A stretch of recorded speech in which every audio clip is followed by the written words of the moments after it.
Boa noite. Boa noite. Com a vida voltando ao normal, uma dupla perigosa tem feito mais vítimas nas ruas das cidades. Em São Paulo, flagrante de motoristas que misturam álcool e direção mais que triplicou. O Matheus não teve como escapar. Flagrado numa blitz em Porto Alegre, vai ter que pagar multa de quase R$3 mil por beber e dirigir. Não vale a pena porque é muito arriscado e depois a multa é... Suspensão da carteira também é complicado. Nesta madrugada também teve blitz na capital paulista. O bafômetro mostra que o motociclista ingeriu bebida alcoólica. No estado de São Paulo, o número de motoristas flagrados alcoolizados em fiscalizações cresceu 260% nos 4 primeiros meses do ano em comparação com o mesmo período de 2021. Essas imagens foram gravadas por uma câmera de segurança em outubro de 2019. O carro passa pelo cruzamento e é atingido em cheio por uma motocicleta. A moça, que estava na garupa e foi arremessada por cerca de 7 metros, é a Jéssica, hoje com 29 anos e várias sequelas, como perda de memória, dificuldade para andar e falar. Naquela noite, ela voltava de uma festa com um amigo que estava bêbado. A jovem teve a vida mudada para sempre. Eu esqueço coisas que eu acabei de fazer, então eu não posso mais trabalhar. Se você me pede alguma coisa daqui a 1 minuto, eu esqueço o que você me pediu e isso me incomoda muito. A pessoa, quando ela está embriagada, e ela devasta famílias, assim como alguém devastou a minha família, a vida da minha filha, os sonhos dela. Por quê? Porque a pessoa estava bêbada. O efeito do álcool no organismo depende de fatores como idade, gênero, metabolismo e alimentação. Então, ao contrário do que muita gente pensa, um copo de cerveja ou uma taça de vinho pode sim ter consequências perigosas. Seja qual for a quantidade, bebidas alcoólicas prejudicam funções que determinam a capacidade de se dirigir com segurança. Segundo a Associação Brasileira de Medicina de Tráfego, o álcool compromete a atenção, a concentração e os reflexos. Visão e audição também ficam prejudicados. As 3 principais funções para ter a segurança na direção veicular, elas são atacadas por esse álcool, deprimem essas respostas que precisam ser dadas no momento certo. Álcool na direção veicular tem que ser igual a 0. É um binômio nocivo, capaz de levar à morte. Parece que o pessoal está cansado de ouvir isso, mas você não sabe as consequências que ficam na vida da pessoa vítima. Por favor, se for beber, que não dirijam. Veja agora outros destaques do dia. Presidente Bolsonaro convoca apoiadores para manifestações de 1º de maio, mas pede atos pacíficos. Defesa de deputado Daniel Silveira diz ao Supremo que tornozeleira eletrônica tem defeito. Uma pessoa morre depois de ter o carro arrastado em enchente no Rio de Janeiro. Governo federal promove mutirão para vacinar contra a gripe e sarampo. E com gols do brasileiro Rodrigo, Real Madrid vence o Campeonato Espanhol.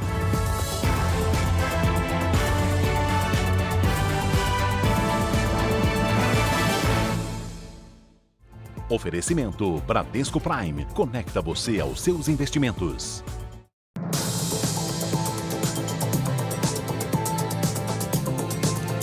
O temporal que atingiu a região metropolitana do Rio deixou bairros inteiros debaixo d'água. Foram mais de 12 horas de chuva intensa.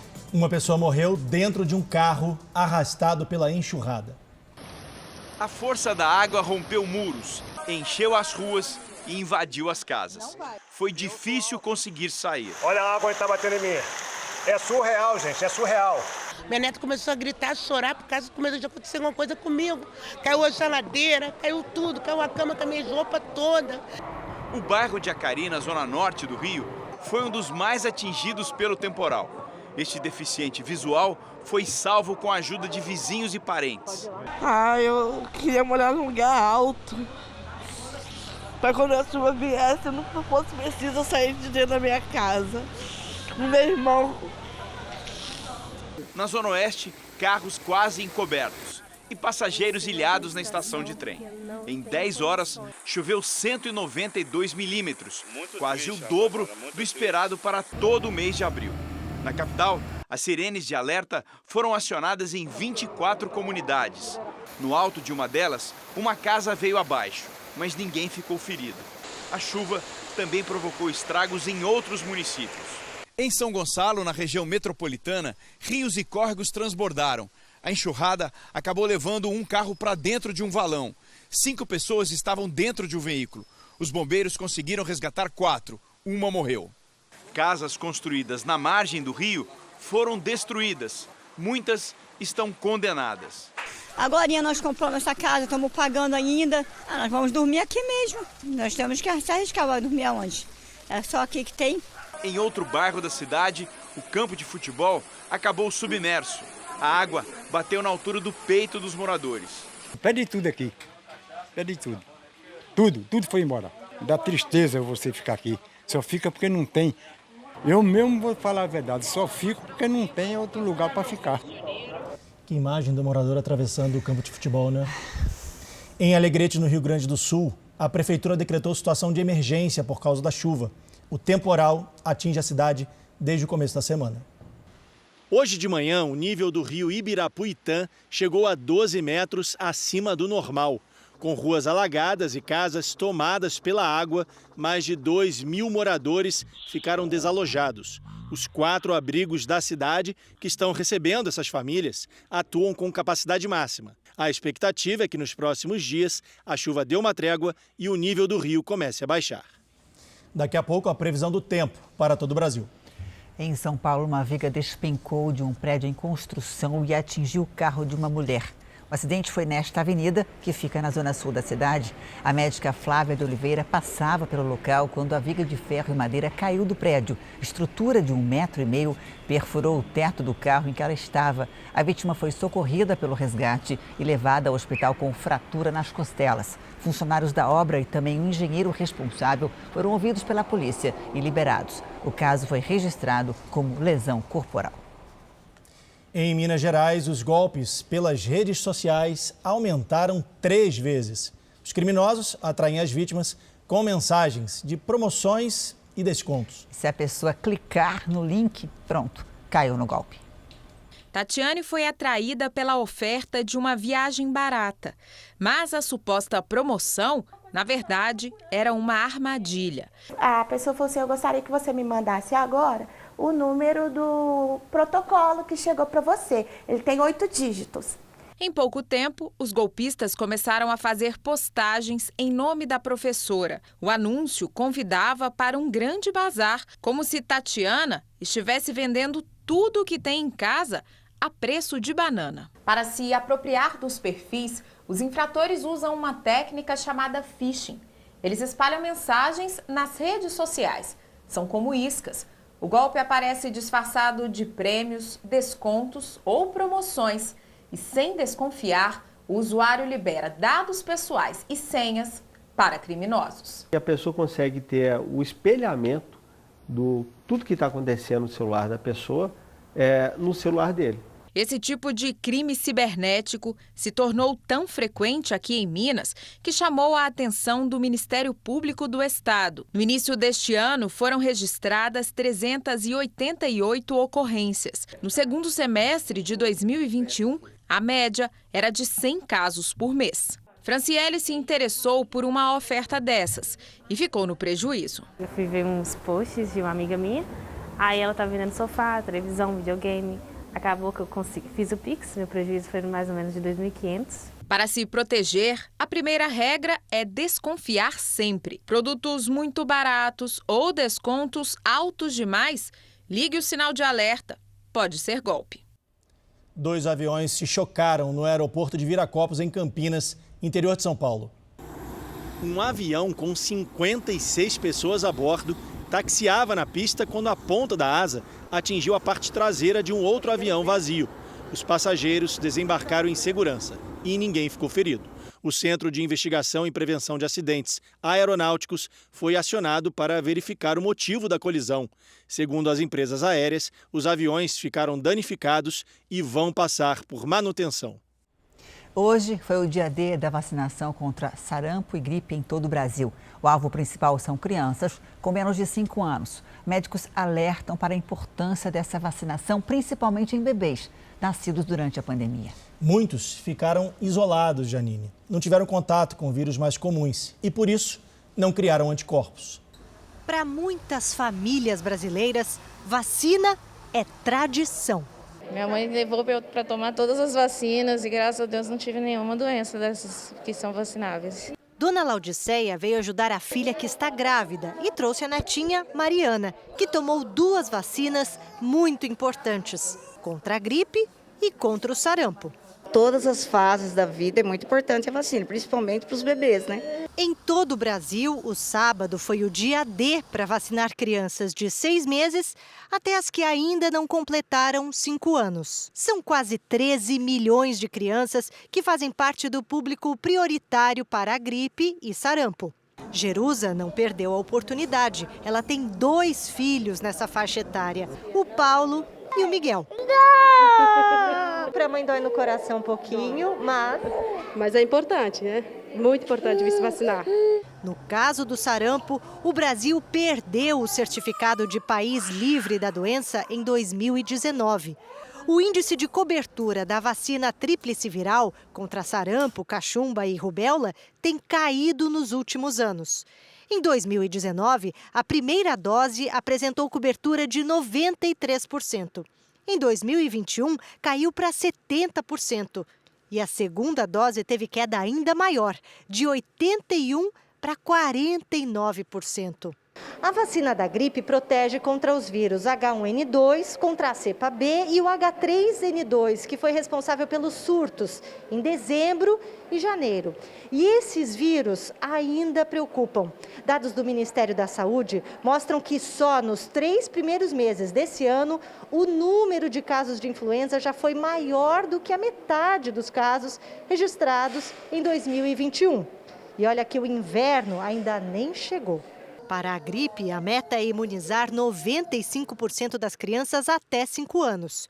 O Programa Nacional de Imunização mostra que só 76,8% foram imunizadas contra a influenza em 2021. Esta geração que nasceu durante a pandemia é uma geração que não foi exposta, como qualquer criança, a vários micro-organismos. Então, ela não desenvolveu anticorpos contra vários vírus respiratórios. Então, a gente fala que elas são, entre aspas, virgens de proteção. Então, a hora que elas são reexpostas a partir de 2022, a gente julga e teme para ter número de casos maiores e talvez maior agressividade. Carteirinha em dia, alívio para a família, que agora volta mais segura para casa. A dor da picadinha, as crianças esquecem num piscar de olhos. O porto de Paranaguá, no Paraná, aumentou em quase 30% a importação de fertilizantes nas últimas semanas.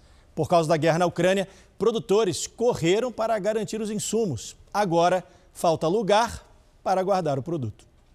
Essa areia vermelha que enche os caminhões é o que garante parte da produtividade nos campos.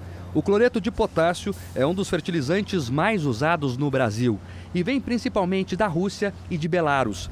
Por causa da guerra no leste europeu, muitos produtores quiseram garantir o estoque dos nutrientes para a próxima safra. Em Paranaguá, o principal porto de entrada de fertilizantes no país, nos 3 primeiros meses desse ano, o aumento foi de 600 mil toneladas desembarcadas, um acréscimo de 26%. Deu uma acalmada uns tempos atrás aí, acho que uns 15 dias, não voltou agora. Acreditamos que tenha voltado tudo normal. Por conta dessas antecipações, esses produtos estão estocados e não se abre espaço para esses navios que chegam com novos produtos. Para dar conta da demanda, o Porto de Paranaguá ampliou a operação de descarregamento dos navios, que acontece 24 horas por dia. Mesmo assim, a todo momento, os caminhões fazem fila, aguardando o embarque do fertilizante. E a espera não é só aqui no Cais do Porto, mas também em alto mar. Hoje, 18 navios esperam para desembarcar 600 mil toneladas de fertilizantes. O problema é que faltam armazéns para guardar tudo isso. Os que existem têm uma capacidade de 3 milhões e 500 mil toneladas, mas estão lotados. Com tanto fertilizante estocado, cuidados são tomados para evitar explosões. é que parte da matéria-prima usada nos nutrientes é inflamável. Em agosto de 2020, um depósito no porto de Beirute explodiu e 218 pessoas morreram. Segundo a direção do porto de Paranaguá, a diferença é que no Líbano o material estocado era nitrato de amônia, já aqui menos perigoso. Certificação do Exército Brasileiro. Então o Exército Brasileiro ele certifica o operador, ele certifica o caminhão, ele certifica o armazém. Paulo ainda está colhendo soja, mas já tem estocado na própria fazenda parte dos fertilizantes que vai usar na próxima safra. E já fez mais uma encomenda. Ele reclama do preço, que duplicou no último ano. Pelas minhas projeções, o custo da lavoura de soja, vai subir de uma forma significativa, ou seja, eu imagino que deve dobrar o custo, por hectare plantado de soja. A guerra na Ucrânia completou hoje 66 dias, com uma série de ataques russos e poucos avanços diplomáticos. Para impedir a invasão russa, a Ucrânia usou uma tática de guerra pouco comum. A Rússia diz que mísseis de precisão atingiram 17 alvos militares na Ucrânia, matando soldados e destruindo veículos do exército. Mas há relatos de ataques também a áreas industriais, residenciais e até hospitais em Kharkiv, segunda maior cidade do país. Já os ucranianos divulgaram imagens do que teria sido um bombardeio contra as tropas inimigas, impedindo que elas avançassem pelo leste e dominassem 3 importantes cidades na região do Donbass. O Donbass, no leste da Ucrânia, é onde ficam Donetsk e Luhansk, consideradas pelos russos como repúblicas independentes. O ataque não teria sido a única maneira de atrasar o avanço russo. As comportas de uma hidrelétrica teriam sido abertas de propósito. A água inundou a vila de Demidov, perto da capital Kiev, e adiou um novo ataque. Os moradores enfrentaram a enchente com gostinho de vingança. Os russos não estão aqui, valeu a pena, diz a moradora. Em Bucha, também perto da capital, a polícia encontrou corpos com sinais de tortura. Uma região onde as tropas russas são acusadas de abusos e mortes de civis.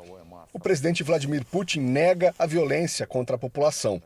Mas não cessou os bombardeios contra Mariupol, sul do país, arrasada pelos ataques, onde militares ucranianos resistem dentro de uma siderúrgica. O presidente da Ucrânia, Volodymyr Zelensky, agradeceu aos soldados pela coragem e entregou medalhas e pediu que o país continue lutando. Rússia e Ucrânia parecem longe de uma negociação que chegue ao menos a um cessar-fogo, mas as conversas não foram suspensas. O ministro das Relações Exteriores da Rússia, Sergei Lavrov, pediu mais uma vez a retirada das sanções econômicas para que o acordo de paz avance. Insistiu que os países do Ocidente parem de mandar ajuda militar.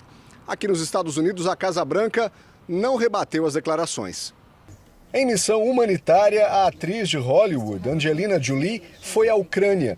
Ela esteve numa estação de trem e também conversou com voluntários que ajudam os moradores a superar o trauma da guerra.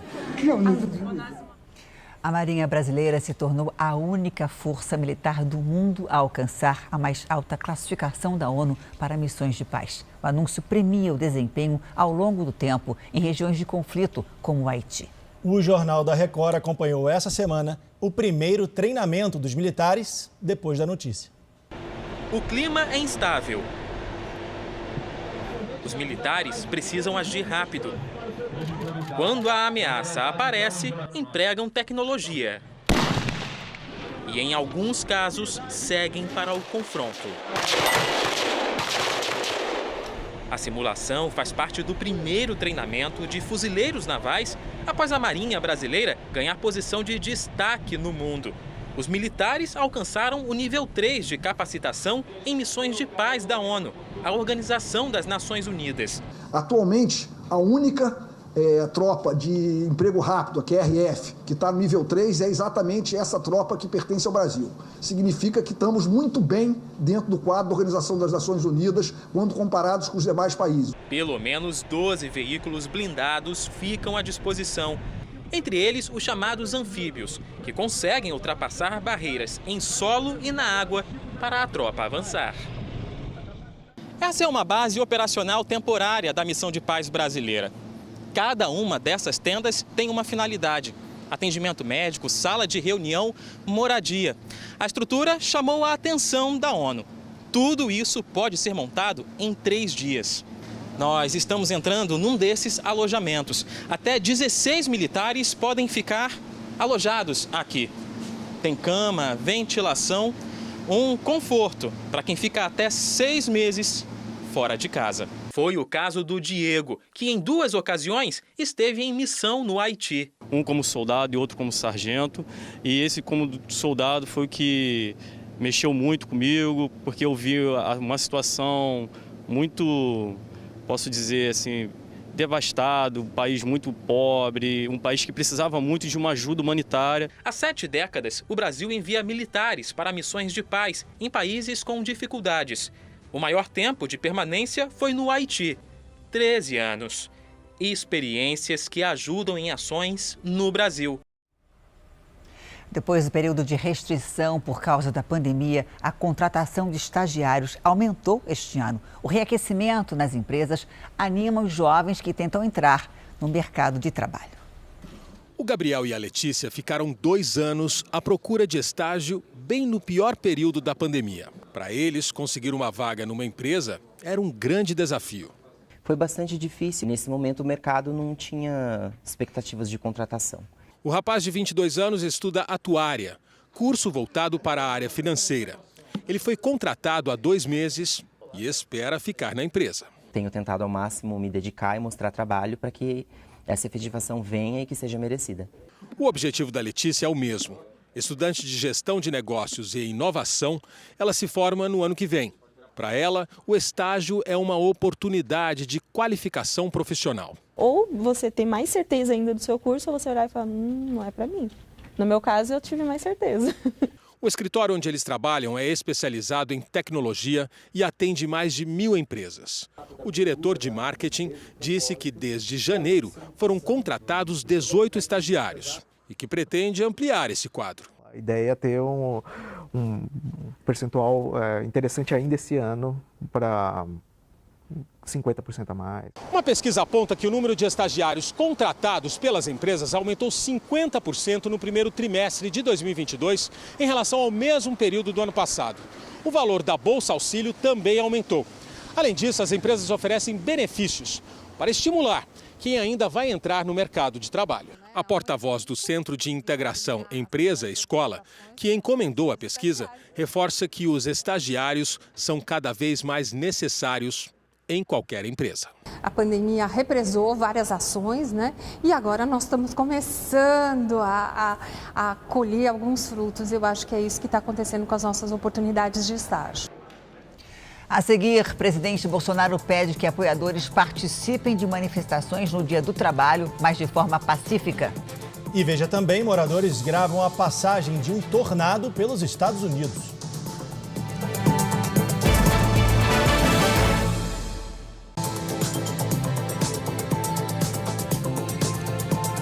O presidente Bolsonaro convocou apoiadores para participar de atos marcados para amanhã, Dia do Trabalho. Mas enfatizou que os atos devem ser pacíficos. O convite foi na abertura da Expo Zebu, em Uberaba, no Triângulo Mineiro. O presidente fez referência aos atos marcados a favor do deputado federal Daniel Silveira, do PTB. Eles devem acontecer amanhã em Brasília, São Paulo, Rio de Janeiro e em outras cidades do país. Dizer a todos vocês que, porventura, irão às ruas amanhã, não para protestar, mas para dizer que o Brasil está no caminho certo, que o Brasil quer que todos joguem dentro das 4 linhas da Constituição e dizer que não abrimos mão da nossa liberdade. Em meio à crise aberta com o Supremo Tribunal Federal, Bolsonaro elogiou o presidente da Câmara, que também participou do evento. Tenho também aqui um deputado federal que é muito importante para mim, lá na Câmara dos Deputados.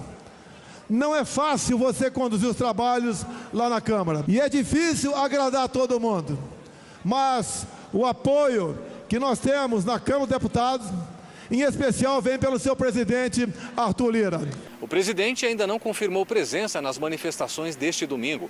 Interlocutores próximos o aconselharam a não participar, para evitar o agravamento da crise com o Supremo. Mas já avaliam que ele pode ir se houver grande concentração de pessoas. Do outro lado da Praça dos Três Poderes, no Supremo, a preocupação é que os atos sejam inflamados com discursos antidemocráticos. O ato da Avenida Paulista, em São Paulo, terá a presença de deputados aliados de Bolsonaro, entre eles o próprio Daniel Silveira. Ontem à noite, depois de vencido o prazo de 48 horas determinado pelo Supremo, o advogado do parlamentar respondeu aos questionamentos do tribunal. O relator da ação penal contra Silveira, ministro Alexandre de Moraes, questionou sobre a falta de sinal da tornozeleira eletrônica. O advogado afirmou que, por 3 vezes, pediu a substituição do equipamento por suspeitas de adulteração e uso inadequado, além de informação de defeito no equipamento, especialmente de bateria. Ele também afirmou que Silveira não tem obrigação de pagar multas por eventual descumprimento de determinações judiciais, porque foi perdoado pelo presidente Bolsonaro. O processo está com a Procuradoria-Geral da República, que deve opinar sobre o caso até a terça-feira.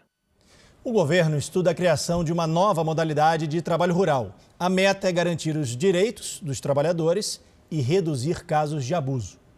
As cenas são frequentes. Em São Joaquim, na Serra Catarinense, fiscais encontraram pessoas trabalhando e vivendo em péssimas condições. Esses trabalhadores saíram do Maranhão para ajudar na colheita de maçãs, mas o salário nunca chegou ao bolso, porque eles eram obrigados a pagar por água, comida e alojamento. Acredito que nem uma pocilga é tão fétida como a situação que encontramos lá. Umidade correndo nas paredes, mofo, um banheiro exalando cheiro horrível, totalmente indigna as condições. Quase 2.000 trabalhadores foram resgatados de trabalhos em condições semelhantes à escravidão no Brasil só no ano passado. Mais de 1.500 pessoas trabalhavam no campo, segundo o Ministério do Trabalho. Para tentar reduzir o trabalho precário no campo, o governo vai lançar na próxima semana, em comemoração ao Dia do Trabalhador, um pacote de medidas. Uma das propostas é permitir que empresas privadas sejam intermediárias na contratação de trabalhadores rurais. É a terceirização do trabalho rural. As empresas serviriam como uma espécie de agência de trabalho. Os empregados seriam enviados para trabalhos específicos por tempo determinado, que pode ser uma safra, um plantio ou uma colheita. Os proprietários da terra contratariam a empresa responsável por fornecer os trabalhadores. E quando o serviço estivesse terminado, eles poderiam ser realocados para outro lugar. Nós trabalhamos praticamente que o tempo todo aqui no Ministério para acabar com o trabalho informal, para trazê-los todos para a formalidade. E é claro que, ao fazer isso, eles vão ter a cobertura da Previdência Social e essa é a principal importância. Nos Estados Unidos, moradores gravaram o momento em que foram surpreendidos por um tornado no Kansas. O fenômeno deixou centenas de casas danificadas e cerca de 8.000 estão sem energia elétrica. Segundo autoridades, pelo menos 12 pessoas ficaram feridas. Foi decretado estado de emergência, já que há previsão para mais tornados na região. Veja a seguir os cuidados para não cair no golpe do falso leilão de veículos. E veja também, assaltantes chegam em 4 carros e fazem arrastão num posto de gasolina.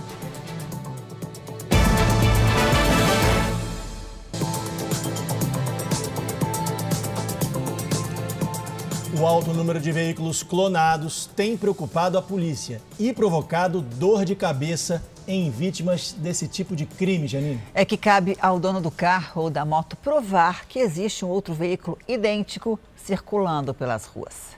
Elas são super parecidas, mesma cor, modelo, placa e a numeração de chassi, igualzinha também, num padrão idêntico ao da fábrica. O chassi é perfeito, não tem como olhar o original e esse aqui dizer que a moto dublê não é original. A perfeição da clonagem surpreendeu até os PMs que apreenderam o veículo. A verdadeira é essa, do Lucas. A minha tem um baú, tem um protetor de mão, tem um protetor do farol e tá bem mais conservada do que a clonada.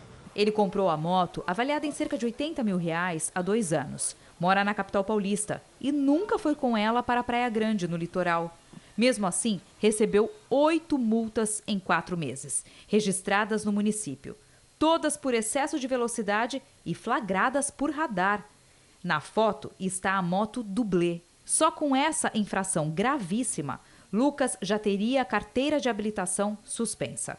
Mas ele fez o boletim de ocorrência e recorreu. Até que a moto falsa foi localizada pela PM também em Praia Grande. A moto dublê estava em uma oficina mecânica e a polícia ainda investiga quem é o responsável por ela, que pode responder por receptação. Geralmente, os veículos clonados foram furtados ou roubados. No Brasil, de 2020 para cá, a Secretaria Nacional de Trânsito do Governo Federal registrou quase 240 veículos clonados. São casos que foram descobertos e solucionados. Mas o número de carros e motos dublês em circulação é muito maior. A estimativa é que apenas 5% dos veículos clonados são localizados. Por isso, mesmo sem receber uma multa inesperada em casa, é importante checar a situação do veículo em sites oficiais, como os Detrans. E, se confirmada a fraude, procurar a polícia imediatamente. Agora um alerta de golpe. Mais um, né? Se você pretende comprar algo pela internet e chegou até um site de leilões, pesquise sobre ele antes de fechar a compra. Só no primeiro trimestre, o setor de leilões recebeu quase 6.000 denúncias de golpes. São 2.200 sites falsos catalogados.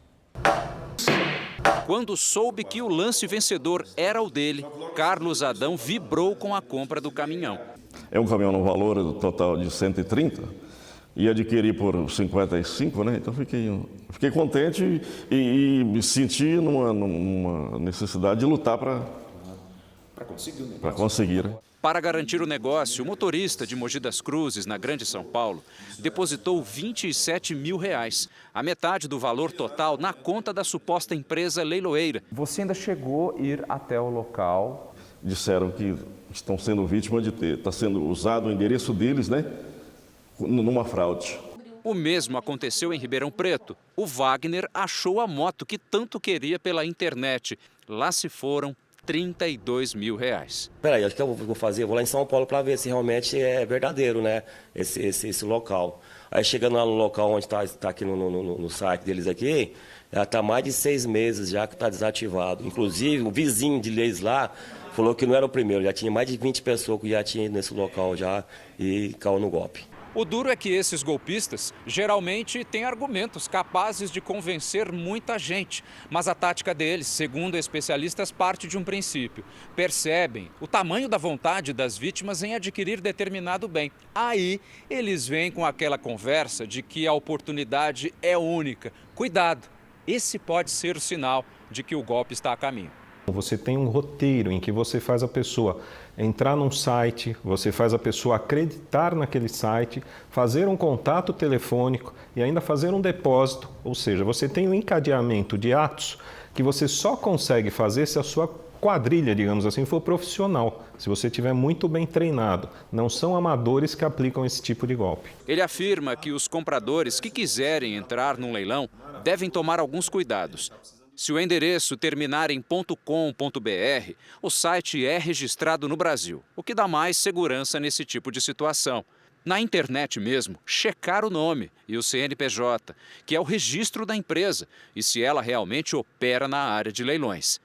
Outra dica é pedir informações do funcionário com quem está tratando e fazer uma pesquisa também sobre ele.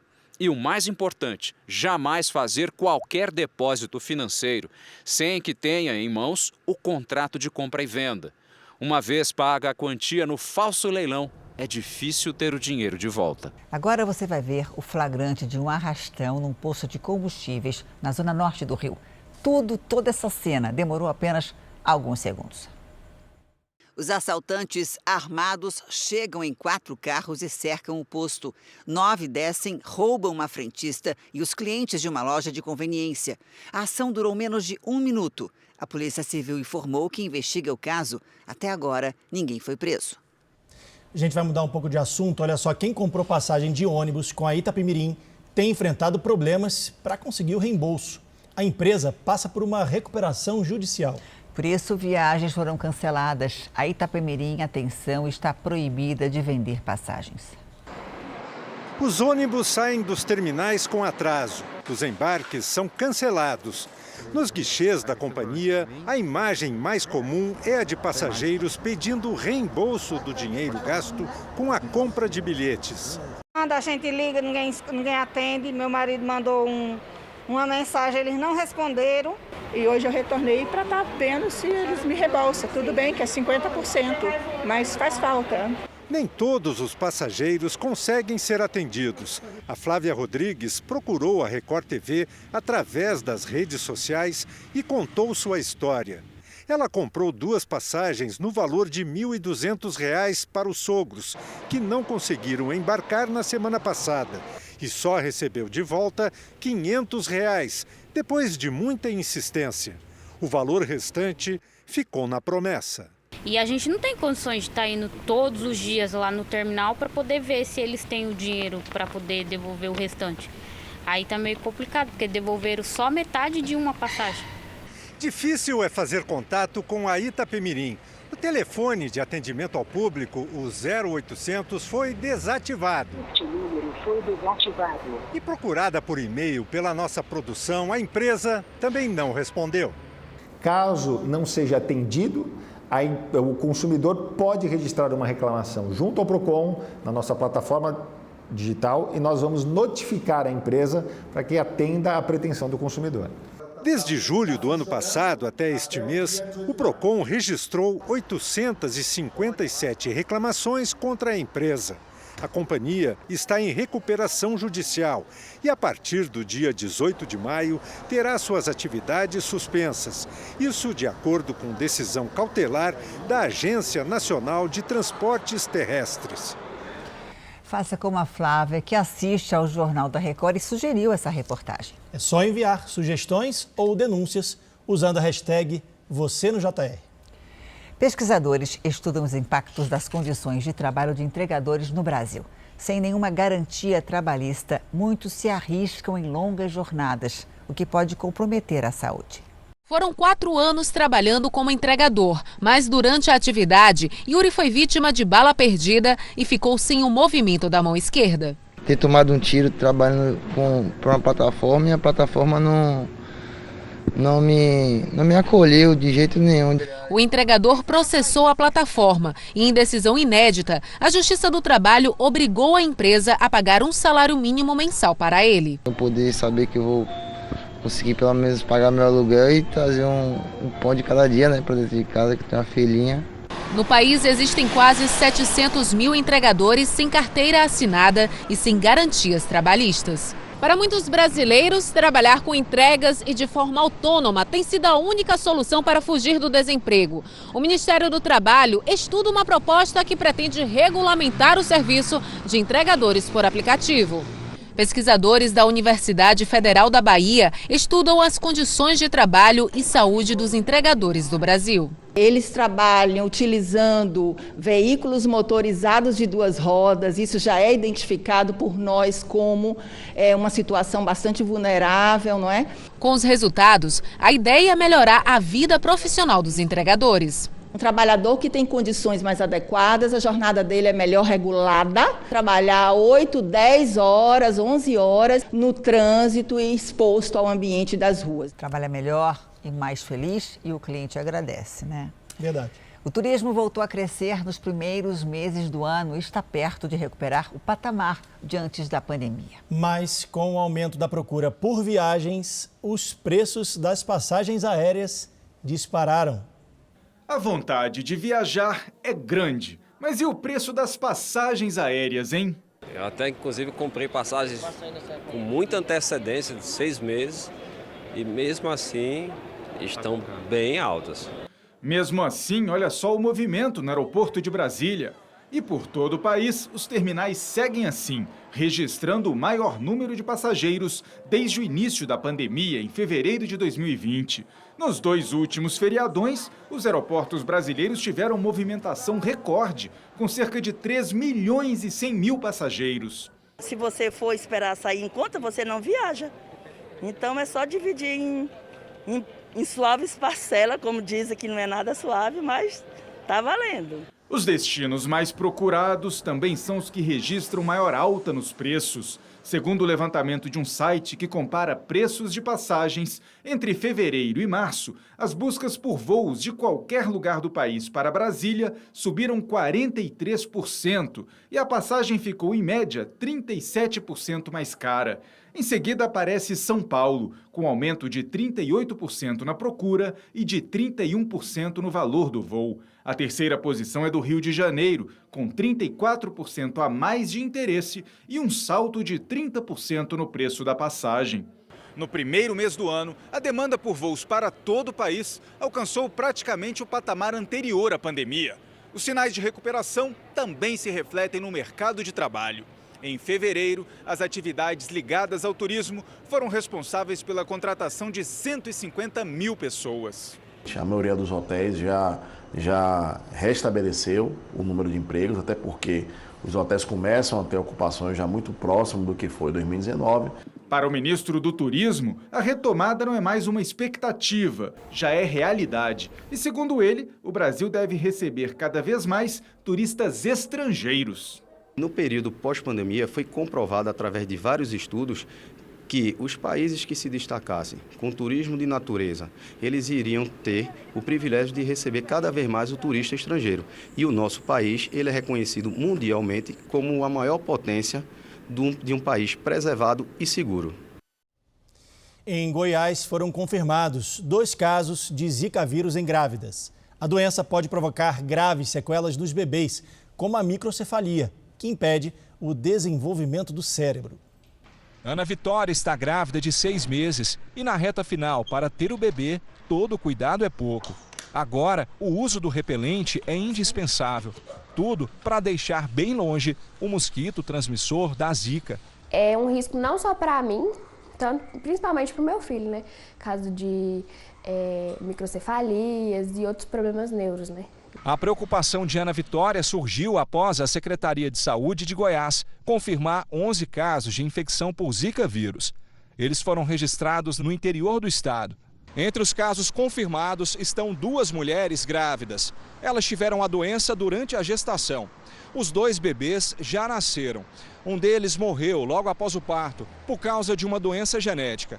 O outro, aparentemente, nasceu saudável, mas vai ser acompanhado por profissionais de saúde até os 3 anos de idade. Alguns problemas podem aparecer durante o curso da sua vida. Problemas auditivos, problemas de visão, problemas de inteligência, cognitivo. Entre os anos de 2015 e 2016, o Brasil sofreu com uma epidemia do Zika vírus. Na época, o governo federal decretou situação de emergência em saúde pública de importância nacional. O mosquito que transmite a Zika é o mesmo responsável pela transmissão da dengue, o Aedes aegypti. Um levantamento feito pela Prefeitura de Goiânia mostrou que a cada 10 casas da cidade, 3 possuem focos do mosquito. Segundo o Ministério da Saúde, em todo o país, o número de casos de dengue cresceu quase 105% nos primeiros meses de 2022, na comparação com o ano passado. Em todo o país, os casos de Zika também aumentaram, quase 32%, agora em 2022, em relação ao mesmo período do ano passado. O Japão aprovou uma lei para reduzir o uso de plástico em canudos e embalagens descartáveis. A meta é substituir o material por outros ecológicos e menos poluentes. Os resíduos de plástico que foram retirados das praias por voluntários serviram para fabricar os pódios usados pelos medalhistas nas Olimpíadas de Tóquio. A busca pela sustentabilidade fez do Japão o 2º maior reciclador de plástico do mundo. 84% desse material é reaproveitado. O país só fica atrás da Alemanha, com 87%. E já está em vigor uma lei que obriga as empresas de alimentação a reduzir o fornecimento de 12 itens descartáveis, como canudos e talheres. Materiais que eram distribuídos gratuitamente. Há 2 anos, as sacolas plásticas passaram a ser cobradas, o que fez aumentar a conscientização. Hoje em dia, quase todo mundo carrega a sua própria sacolinha. Em 2019, o mundo produziu 460 milhões de toneladas de plástico. Mas com algumas mudanças, a gente pode ajudar a diminuir essa quantidade. Por exemplo, trocando a marmita vendida em embalagens de plástico tê-las de papel. Os donos dessas barracas de comida em Tóquio fazem isso há muito tempo e garantem que as embalagens são resistentes e podem ser usadas até no micro-ondas. Nosso material é feito de produtos biodegradáveis, como cana e bambu, diz um dos proprietários. Dados da Organização para a Cooperação e Desenvolvimento Econômico, OCDE, mostram que no Japão, uma pessoa consome 69 quilos de plástico ao ano, quantidade bem menor que os Estados Unidos, onde o consumo é de 221 quilos anuais. Com a nova legislação, o governo japonês quer limitar ainda mais o consumo de plástico e reduzir os danos ao meio ambiente. Um objeto se aproxima da Terra e, ao entrar na atmosfera, explode, provocando um clarão. Isso é um fenômeno mais comum do que se imagina. E para monitorar o céu, Janine, você sabia que não é preciso um telescópio potente, nem equipamentos sofisticados? Eu sei que tem gente que consegue fazer isso de dentro de casa. Exatamente. Eu fui conhecer um morador do interior de São Paulo que procura meteoros todo dia. Por aqui, quase ninguém viu. A senhora sabia que caiu um meteoro aqui? Não sabia, não. É que era madrugada e a maioria dos moradores estava dormindo quando eles apareceram. O vídeo mostra as 3 bolas de fogo cruzando as nuvens no céu.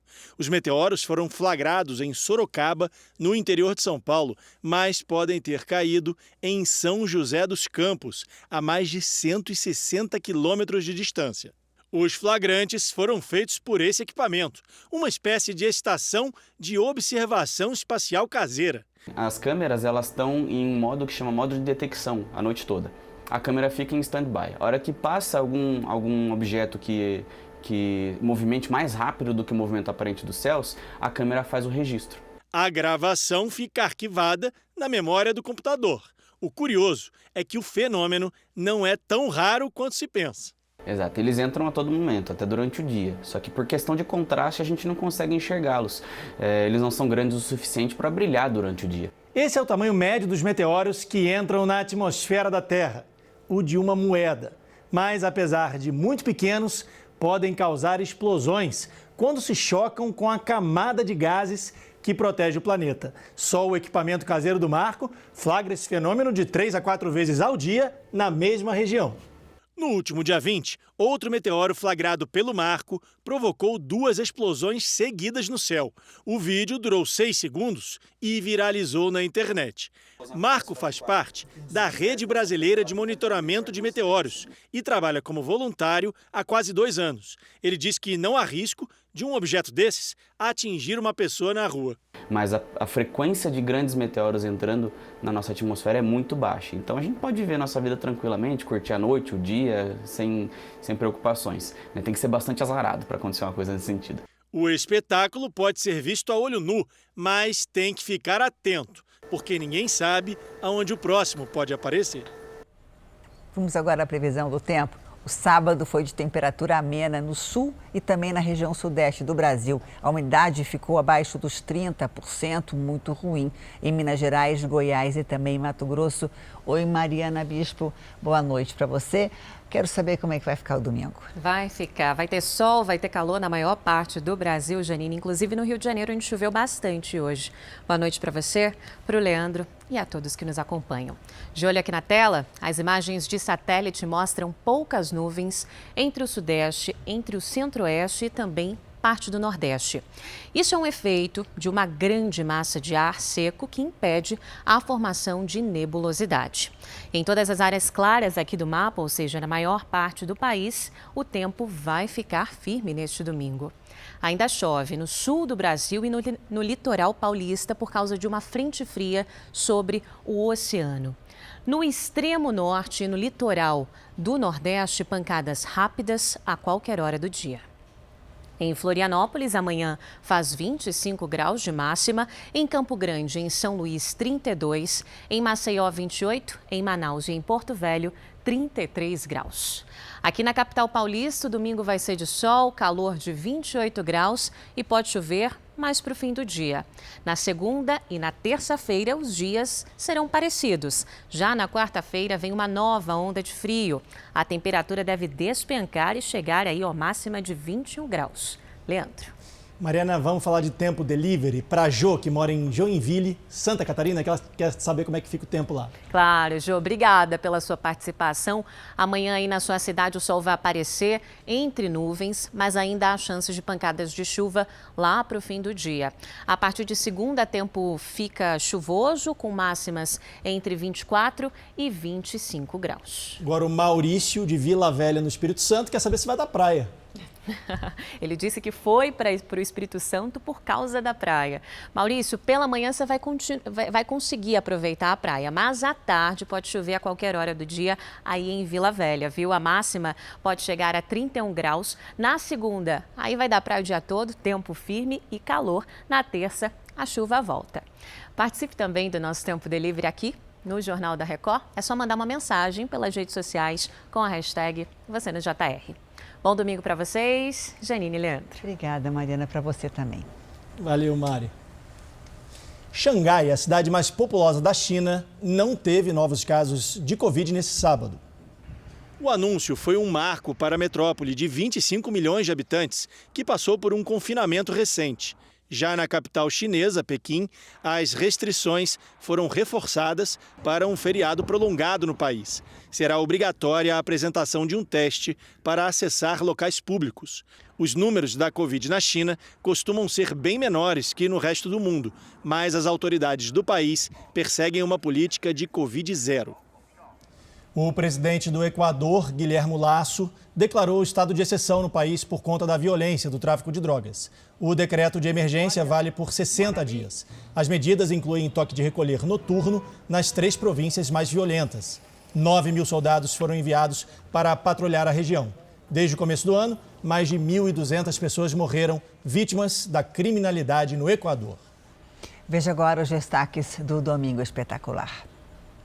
Roberto Cabrini frente a frente com Matteo Petriccioni. Os 3 filhos do seu irmão perguntando: tio, por que você matou meu pai? O empresário dono de uma concessionária foi condenado a 16 anos de prisão por assassinar o próprio irmão.